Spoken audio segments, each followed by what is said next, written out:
Dovolte, než začnu moderovat, vyřídit si jednu zcela soukromou věc. Děkuji.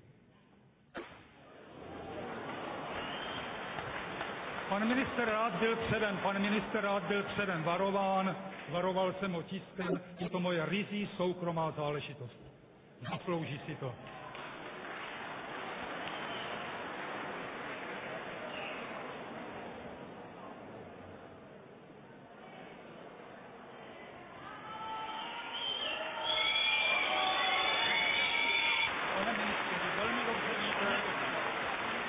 Pane doktore, tady to vyřizovat nebudem. Vy jste mě napadl zbaběle ze zadu. Proč jste se mi nepostavil jako chlap čelem?